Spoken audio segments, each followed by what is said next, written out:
Working Perspectives podcast presents WPP News. Spelling went on to tell listeners, the door opens and Charlie is standing there in a button-up, and he hands me something and goes, hot crack pipe? If Florida is the balls of America, Jersey sure as hell is the armpit. 76ers. We reached out to the pilot who said he hasn't seen this many jerk-offs on a plane since 9/11. 76ers. Missed his medal on the pole vault by smashing his huge hog off the pole to lose a medal. Number one. Turns out they said that there hasn't been this much white girl on a beach since spring break 97. Donald Trump 2024 or Joe Biden, I don't mind. I'm the new age. 1, 2, 3, 4, 5, 6, 7. Enjoy the show.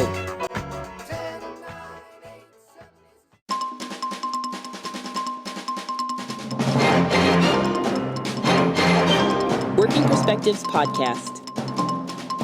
Hello and welcome to another episode of the Working Perspectives podcast presents WPP News. I'm Matt Lavelle, accompanied by Liam Reese, Mikey Medigan, and Jay Dub.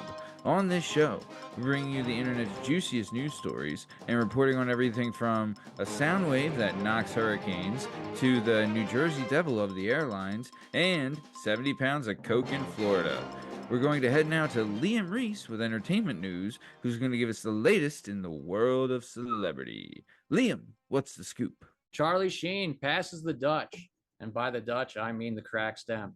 On a recent episode of the Misspelling podcast, Tori Spelling recalled going over to Charlie Sheen's place with a friend and claimed that the one and only Taylor from Platoon, Bud Fox from Wall Street, Ricky Mother Effin Vaughn, and one of my personal favorite heroes, Charlie Sheen, he just wanted to share. Spelling went on to tell listeners, the door opens and Charlie is standing there in a button-up, and he hands me something and goes, hot crack pipe?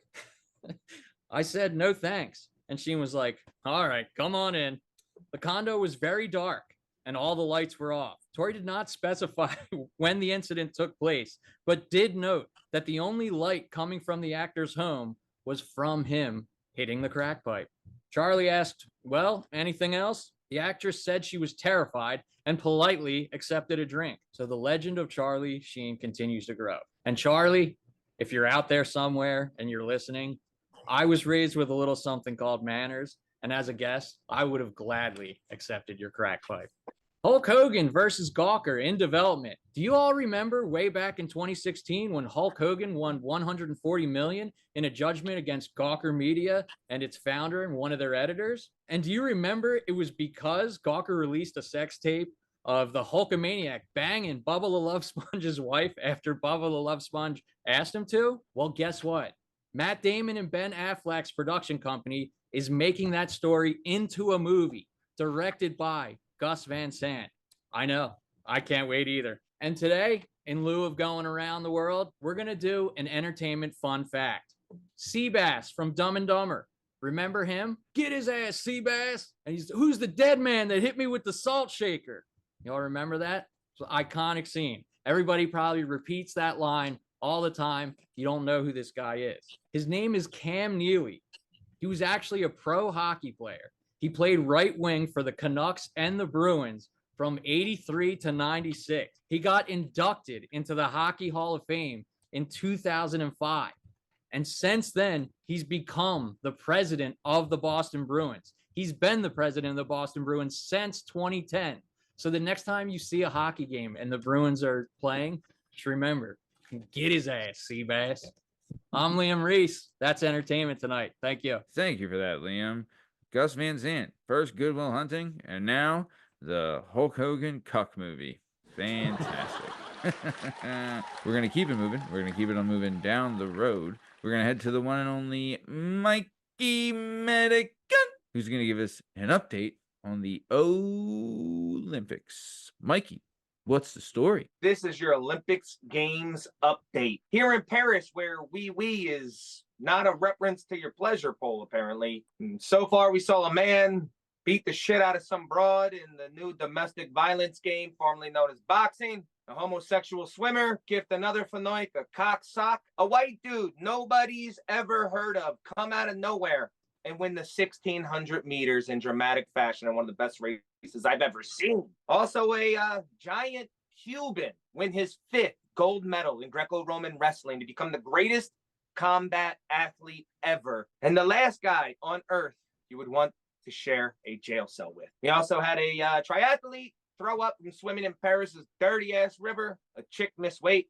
in her gold medal wrestling match and get disqualified. A weightlifter who apparently trains in his garage win the first medal for America since 1984. And another guy missed his medal on the pole vault by smashing his huge hog off the pole to lose a medal. And I don't know, that might be the best clip anyway. And last, but of course not least, Justin Best, who won a gold medal in rowing, looking into the mic during his interview and saying, "Go Birds." Shout out Justin and Drexel University, bringing home first ever gold medal in the new Olympics. I'm going to report on the second half next week to see what else awesomeness goes down. Back to the studio, Matthew. Thanks for that update, Steve, and I can't wait to care about these sports again in 4 years. All right, we're going to keep it on moving down the road. We're going to head to J-Dub, who's going to give us the rundown on some sweet science. J-Dub, what do you got? They're using sound to control the weather. Matthew, a patent has been submitted for sound waves to be used to disrupt and disturb hurricanes and tornadoes. Now, in layman terms, that means they're going to be using noises to control the weather. Rumor has it in reports that the noises may sound or occur over the loudspeaker to try and control and push away the hurricane. Oh no, it's raining again and it's horrible. Here we go again with the schwitzing in the rain. I hope I don't forget my umbrella. Matthew, I hope that this device works. I hope that we can be prevented and not be cursed upon by hurricanes any longer in South Florida. They'll put up a good, strong fight. Let's see how it goes. Back to you. Thank you for that, J-Dub. When researching this, we found that a Jewish woman's favorite type of wine is, when are we going to go to Miami? Excellent stuff. We're going to keep it moving. Offensive. I was And only talking it's- about it. I don't think it applies to anything. It's not offensive if it's true. And we're going to keep it moving, keep it on moving down the road. We're going to head to Old Uncle Matty, who's going to give us the rundown on an Olympic booty shaker. Old Uncle Matty, what's the story? Hello, I'm Old Uncle Matty, reporting live from the WPP News studio. First story, inappropriate swimmer kicked out of the Olympic Village. In a shocking turn of events at the Paris Olympics, Paraguayan swimmer Luana Alonso has been removed from the Olympic Village. According to the Paraguayan Olympic Committee, Alonso's behavior has created an inappropriate atmosphere within the team. While specific details about the incident remain unclear, the committee has taken swift action to address the situation. Alonso, who failed to qualify for the women's 100-meter butterfly semifinals, has since returned to the United States. This developing story is raising eyebrows and questions about the conduct expected of all athletes on the world's biggest stage. We'll continue to follow up this story and bring you more updates as they become available. Back to me in the studio. Thank you for that, Old Uncle Matty. When researching this, we found that that butterfly wasn't the only stroke she was performing. Excellent stuff. We're going to keep it moving, keep it on moving down the road. We're going to head back to Liam Reese with everyone's favorite update on everyone's favorite sunshine state. Liam, what's the story? Florida man leads police on high-speed chase. In Lakeland, Florida, a Polk County Walmart thief tried to make a break for it in one of them scooters they have up front. They max out at about 2 miles per hour. Troyson Raymond is facing felony petite theft, grand theft, and here's a law I bet you didn't even know existed: unlawful possession of a shopping cart. Deputies pursued Troyson as he attempted to make his getaway in the stolen Walmart scooter. But that chase came to a screeching halt in front of the Dunkin' Donuts right next door. Troyson had only stolen $167 worth of merchandise. But as we well know, Floridians seem to specialize in turning simple citations into felony arrests. And the scooter is what really did this guy in. because the scooter was valued at $1,325. The sheriffs that picked him up even threw a jab in and said, yes, we avoided the temptation to charge him with fleeing to elude. Raymond, who to the surprise of absolutely no one had priors, remains in custody on $13,500 bond. Florida, thank you again. Thank you forever. I'm Liam Reese, WPP News. Thank you for that, Liam. And as always, thank you to Florida. There's no other place in the world where a scooter chase would be as great. But we're going to keep it on moving down the road. We're going to head back to Mikey Medigan, who's going to give us, what is this? Another awesome story about a wacko from New Jersey? Mikey Medigan, what's the story? Jersey jerk goes berserk on a plane. New Jersey numbnuts Eric Gotko, 26, was on American Airlines flight 2101 from Seattle to Dallas when he began to do Jersey shit while not being in New Jersey. Big no-no. Eric started peeling off his t-shirt to go bare chest and ripping his vape Benjamin, asking a crew member if she wanted to join the Mile High Club, which is ironic due to the fact that he told police he consumed 10 marijuana edibles, of which he had zero idea of how strong they were. I'm right. I'm with it. To keep the party rolling, he also assaulted a crew member who prevented him from attempting to open the plane's emergency door multiple times. God damn it. This caused an emergency landing in Salt Lake City, where he went full Jersey Shore and broke a glass door, spat on cops. Before being arrested, the best part of the incident was caught on video of him coming off the plane. While being removed from the plane, the jovial Jersey jabroni sings, "You say potato, I say potato." Then follows that up with Donald Trump 2024 or Joe Biden. I don't mind. I'm the new age. If Florida is the balls of America, Jersey sure as hell is the armpit. And we out here looking for the crown. Keep bringing it, Liam, because I'm going to hold down Jersey. Thank you for that, Mikey Medigan. When researching this story, we reached out to the pilot who said he hasn't seen this many jerk-offs on a plane since 9/11. Jesus Christ! What the fuck? I mean, I know the joke. I didn't know how it was going to hit, but then I saw everybody cringe after I said it. So I was like, okay, I guess we're fucking sticking with that joke then. The fact that I was so happy when I came up with it, too, really upsets me. All right. We're going to keep it on moving down the road. Your mom's the cream saver. We're going to head to Jada, who's going to give us another story from the Sunshine State. Jada, what's the story? Debbie blows and blow. Folks, hurricanes blow in wind, storms, clouds, lightning, thunder, but sometimes they blow in special treats. 70 pounds of Bolivian boulder dash washed ashore on the coast of Florida and was found by what could only be described as the world's luckiest man. Now, if it was me, I'd be dead within 24 hours, but this fine citizen reported it and told the police that he found it and returned it responsibly back to the authorities.